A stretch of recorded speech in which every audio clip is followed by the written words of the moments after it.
Magandang araw mga kaibigan. Bigyan natin ng opinion, reaction itong post ni Sas Rogando sa SOT 1 hour ago. Hindi niya alam kung pasalamatan niya o pasalamatan niya si Senator Risa Hontiveros or mag-sorry si Senator Hontiveros kay Sas. Sabi niya, hindi na ako isinama ni Senator Risa Hontiveros sa kanyang final list ng ididemanda niya. I'm confused. Dapat ba akong magpasalamat o dapat siyang mag-sorry sa akin? So ito po yung final list ng mga vloggers na sinampahan ng kaso ni Senator Risa. Nung nagpunta siya sa opisina ng NBI, 12 vloggers yung napangalanan. So ito na yung mismong kopya ng complaint, counter affidavit complaint. Affidavit complaint pala. Complaint affidavit na isinabmitir ni Senator Hontiveros sa Manila City Prosecutor's Office. Ito na, Ana Teresa Navarro Hontiveros Barakel, complainant, versus ito yung mga sinampa ng kaso. Attorney Ferdinand Topacio, number 1. Byron Cristobal alias Banatbay, pangalawa. Jeffrey Eric Celes, number 3. Crisette Kifi Chu, number 4. Jose J. Sonsa, number 5. And Alex Distor alias Teo Moreno, respondents. So 6 na mga vloggers. Makonsider bang vloggers si Atty. Topacio? Kasi palagi siyang nagsasalita naman sa programa niya. I don't know kung vlogger. Basta 6. Yung 12 nga mga vloggers na kasama sa request for investigation ni ni Senator Risa, wala noon si Atty. Topacio. Okay, ang hindi sinama, yung maalala ko lang si Sas Rogando sa SOT, si Rob Rances, Old School Pinoy, sino pa ba? Joey Cruz, tama. Joey Cruz, wala dito nakalimutan ko na yung iba. So confused daw si Sas. Dapat ba siyang magpasalamat kay Senator Risa or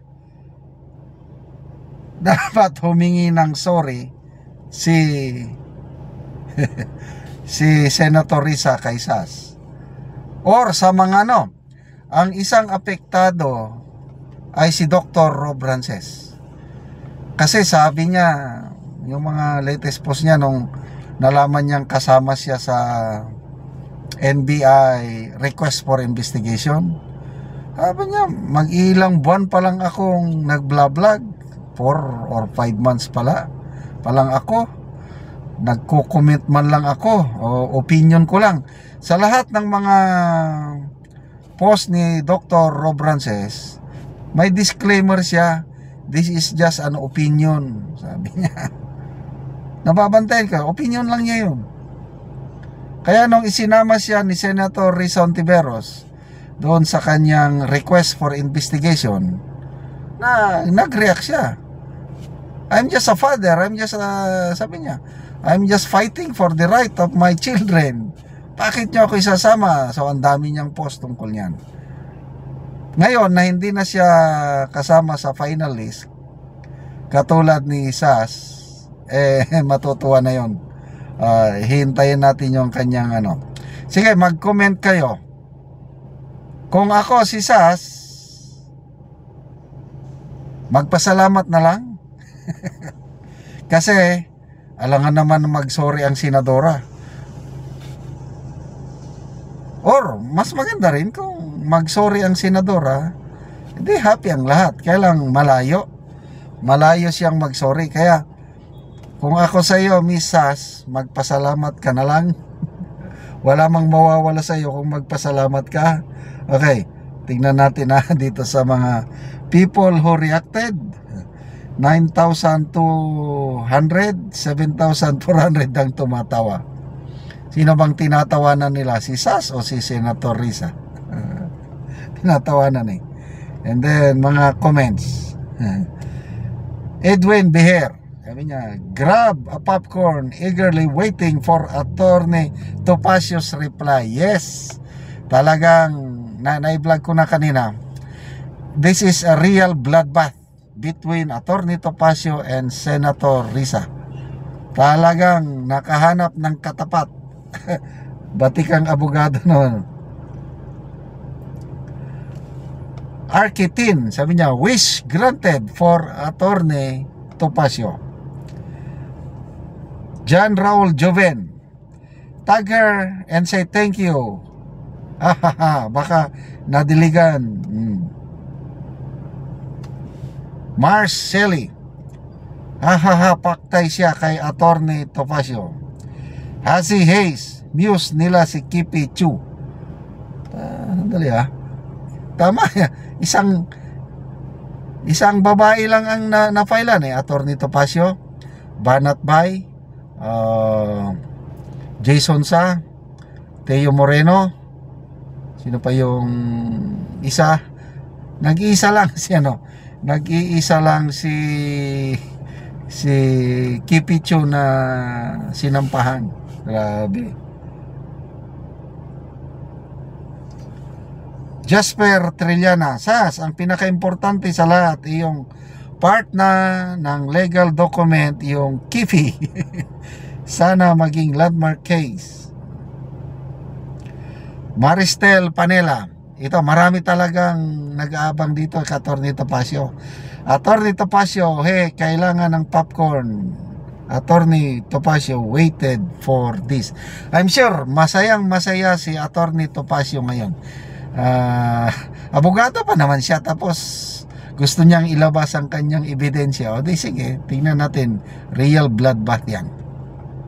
Kaya salamat mga kaibigan sa inyong pagsubaybay sa ating channel. Nakakatulong kayo ng malaki sa tribong Talanding ng Bukidnon, dahil ang income natin sa channel na ito ay pang tulong sa tribo. Namimigay tayo ngayon ng mga libreng yero at pako para makapagpatayo ng mas maayos na tirahan ang tribong Talanding.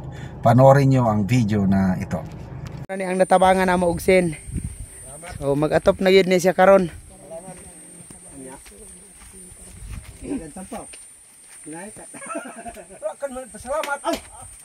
So trapal lang ang yang atop. O karon mo na ni ang atop ni Angkol nga trapal lang, so karon mag-atop na ni siya. Pulihan na ni siya og gero kay natagaan naman siya. Tanggal. So muna ni ang itsura sa iyang payag ni Angkol.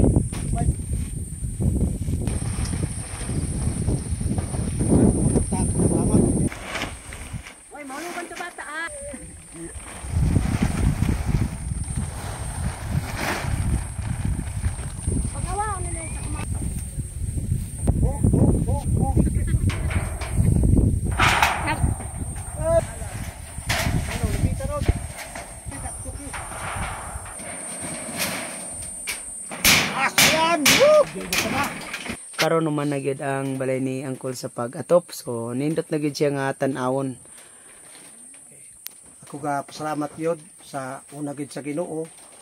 Salamat nga natagan na gid ko og sin ako nga maatop. So akong pasalamatan og akong mag-ampo kanunay nga ang sponsor nga matagan og mayong panglawas og dugang kadasig sa paghatag sa mga sin sama sa akong gyapon nga kabalay. Oo. Daghang salamat. So dagan ka. Pila naman tukol ka kuan tong imong giatop nga trapal, pila na to siya kabulan? wala pa nagbulan. Mm. Wala pa nagbulan pag-atop. So, mga duha ka semana. Mga 2 ka semana. Oo, niabot na dahil ang sin. Oo, so dili na to siya mo lahutay. Dili mo hutay ka, apit ka gani may kibagyuan napit na. Oo, sige, salamat kayo, Col.